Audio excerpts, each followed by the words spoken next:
محمد سلیم رضا عطار، میں ضلع بہاولپور سے سوال عرض کر رہا ہوں۔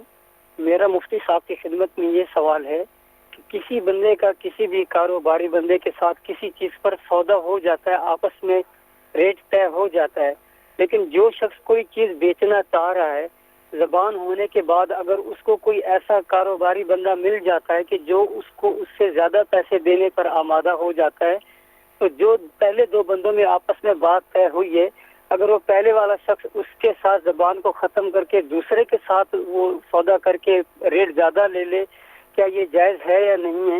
اگر اس شخص کو پیسے واقعی میں بہت زیادہ ضرورت ہے تو کیا وہ پہلے والا شخص جس سے پہلے زبان ہوئی ہے اس کی منت سماجت یا اسے اپنی کوئی مجبوری بتا کر دوسری جگہ پر وہ اپنی چیز دے سکتا ہے تاکہ اس کی جو ضرورت تھی وہ پوری ہو جائے؟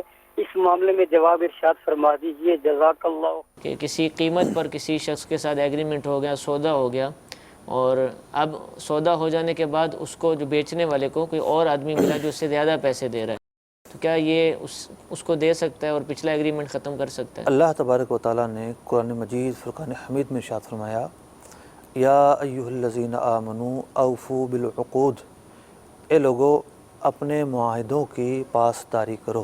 سبحان اللہ۔ تو اتنے واضح انداز میں رب کریم عز و جل نے جو معاہدہ ہے، ایگریمنٹ ہے، اس کی پاسداری کا حکم دیا ہے۔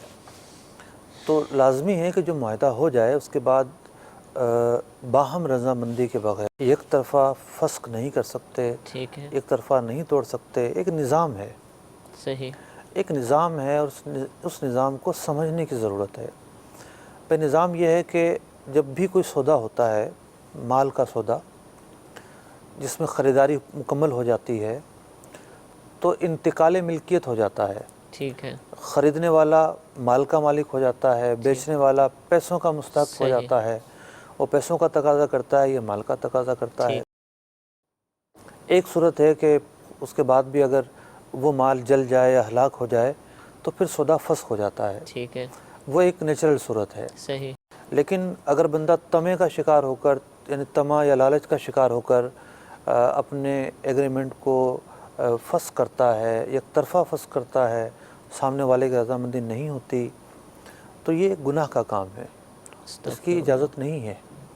اور اگر اس طرح اگر شروع ہو جائے، کل اس کے ساتھ بھی یہی ہوگا۔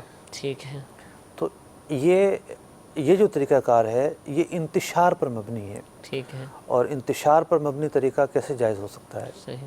اچھا، یہ دوسرا اس میں پہلو یہ ذکر کرے کہ خود اس سے بات کی جائے کہ مجھے ضرورت ہے اور وہ دوسرا آدمی زیادہ پیسے دے رہا ہے، آپ ایگریمنٹ ختم کر دیں، تو یہ تو اجازت کے ساتھ تو ٹھیک۔ ایک صورت یہ تھی کہ خود اپنی مرضی سے بیچ دیا۔ دیکھیں، یہ تھوک کے چاٹنے والی بات ہے۔ صحیح، جب ایک سودا ہو گیا تو اب مارکیٹ دیکھنی چاہیے تھی نا، ٹھیک ہے، پہلے مارکیٹ دیکھنی چاہیے تھی۔